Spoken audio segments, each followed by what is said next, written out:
বাংলাদেশিদের জন্য দুবাইয়ের ভিজিট ভিসা বা যে কোনো ধরনের ভিসা চালু হচ্ছে। এই নিউজটা খুবই এক্সাইটিং। আপনাদের মতো আমারও খুবই এক্সাইটমেন্ট কাজ করেছে যখন এই নিউজটা পেয়েছি।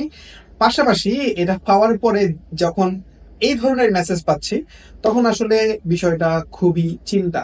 তাই আজকের ভিডিওটি তৈরি করা। আজকের ভিডিওটি সম্পূর্ণ দেখতে হবে, কারণ আমি বলতে চলেছি যে এখনই দুবাইয়ের ভিসার জন্য আবেদন করবেন না। হ্যালো এভরিওয়ান, মিরাজ বলছি দুবাই থেকে।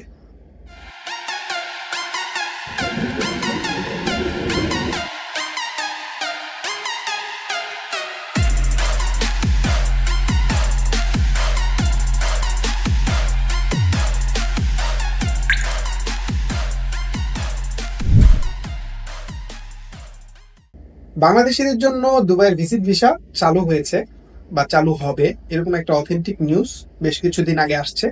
এবং তার সাথে এটাও ছিল যে শুধুমাত্র ভিজিট ভিসা নয়, বরঞ্চ যে কাজের ভিসা বা বাকি যে ক্যাটাগরি আছে ভিসার, সেগুলো একসাথে চালু হবে। তারা যে রেস্ট্রিকশনটা রেখেছিল, ভিসার রিজেকশনের সংখ্যাটা যেমন বাড়ছিল, তো সেটা সামনে থাকছে না। তো সেই সম্ভাব্য ডেট হিসেবে ওখানে কনসুলেট জেনারেল যেটা বলেছিলেন হামুদি সাহেব, উনি বলেছিলেন যে জানুয়ারি ফেব্রুয়ারির মাঝামাঝি এটা চালু হবে। তার মানে চালু হবে, এখনো যে চালু হয়ে গেছে ব্যাপারটা এরকম না।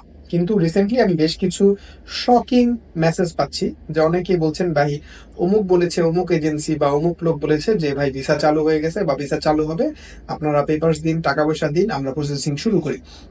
তো এরকম করে বেশ কয়েকজন আসলে ইতিমধ্যে প্রতারিত হয়েছেন। তো আমি আপনাদেরকে সতর্ক করতে চাই যে আপনারা যারা দুবাই আসতে ইচ্ছুক বা ইউএই ভিসার জন্য আগ্রহী, তারা এখনই আবেদন করবেন না।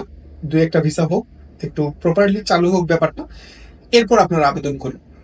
যদি কেউ আপনাকে বলে যে কোনো স্পেসিফিক ভিসা, যে ভাই স্টুডেন্ট ভিসা চালু হয়েছে বা এটা চালু হয়েছে, তো তার থেকে প্রমাণ চান যে দু একটা ভিসা দেখান আমাকে, আমি দেখি যে ডেটটা কবে ছিল, কবে নাগাদ এটা অ্যাপ্রুভ হয়েছে, এরপরে আপনারা চিন্তা ভাবনা করুন। আরেকটা বিষয় হচ্ছে, এরকম রিস্কে যাওয়ারই দরকার নেই। একটু অপেক্ষা করুন। এতদিন যেহেতু অপেক্ষা করতে পারছেন, আরো কিছুদিন অপেক্ষা করতে দোষ নেই। কারণ আলটিমেটলি যদি প্রতারিত হন, সেটা আপনি প্রতারিত হবেন। আপনার যেই কষ্টে অর্জিত টাকা, সেটা একটা বিফলে যাবে। তো এই জন্য নিজের সেফটির জন্য এখন এই মুহূর্তে ভিসা আবেদন করার প্রয়োজন নাই। করার অনেক সময় পাবেন, যদি জানুয়ারির শেষ দিকেও যদি দু একটা ভিসা বা ধরেন ভিসা চালু হলে সবাই আসলে জানতে পারবে, যে আকাশে চাঁদ উঠলে সবাই দেখতে পারে, এরকম আর কি। তো অনেকে অ্যাপ্লাই করবে। তো যদি ভিসার রেশিওটা আগের মতো যদি স্বাভাবিক হয়ে যায়, তখন আপনি অ্যাপ্লাই করুন। কিন্তু এই মুহূর্তে যদি আপনাকে কেউ এ ধরনের প্রলোভন দেয়, ওভাবে প্রতারিত হবেন না। প্রতারিত হওয়ার সম্ভাবনাই বেশি, কারণ যেহেতু এখনো কারো ভিসা ওইভাবে এখনো অ্যাপ্রুভ হয় নাই। তো আমার যারা ভিউয়ার্স আছেন, তাদেরকে আমি সবসময় আগে ভাগে সব ধরনের অথেন্টিক নিউজগুলো আসলে দেওয়ার চেষ্টা করি।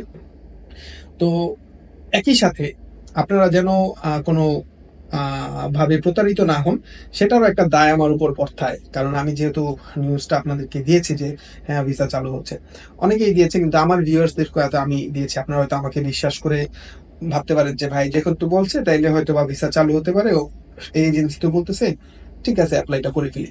কিন্তু আমি আবার বলতেছি যে এখনই অ্যাপ্লাই করবেন না, একটু ধৈর্য ধরেন। হয়তো জানুয়ারির শেষে যদি মোটামুটি একটা পজিটিভ নিউজ থাকে, সেক্ষেত্রে আপনি ফেব্রুয়ারির শুরু থেকে অ্যাপ্লাই শুরু করতে পারেন, কিন্তু কয়েকটা ভিসা হওয়ার পরে। তো এই ছিল আজকের ভিডিও। আপনাদেরকে আবারও সতর্ক করছি যে অথেন্টিক ভাবে ভিসা হয়েছে কিনা সেটা পরীক্ষা না করেই এখন আবেদন করবেন না, করার দরকার নেই। প্রতারিত হওয়ার দরকার নেই। চোখ কান খোলা রাখুন, নিউজগুলা দেখতে থাকুন, নিউজগুলা জানতে থাকুন। যখন স্বাভাবিক একটা অবস্থা চলে আসবে, তখন আসলে করতে পারেন। আরেকটা এরকম অনিশ্চয়তার মধ্যে আসলে এইসব জিনিসের মধ্যে না আগানোই ভালো, তো আমি যেটা মনে করি। তো এই ছিল আজকের ভিডিও। আশা করি ভিডিওটি আপনাদের ভালো লেগেছে এবং বুঝতে পেরেছেন আমার মেসেজটা হয়তোবা আমি সঠিকভাবে আপনাদেরকে ডেলিভার করতে পেরেছি।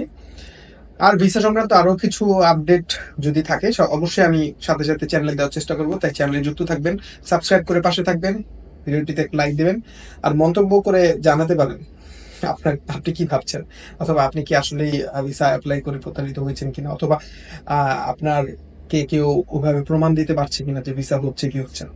তো এই ছিল আজকের ভিডিও। দেখা হবে পরের কোনো নতুন ভিডিওতে। মিরাজ বলছিলাম দুবাই থেকে।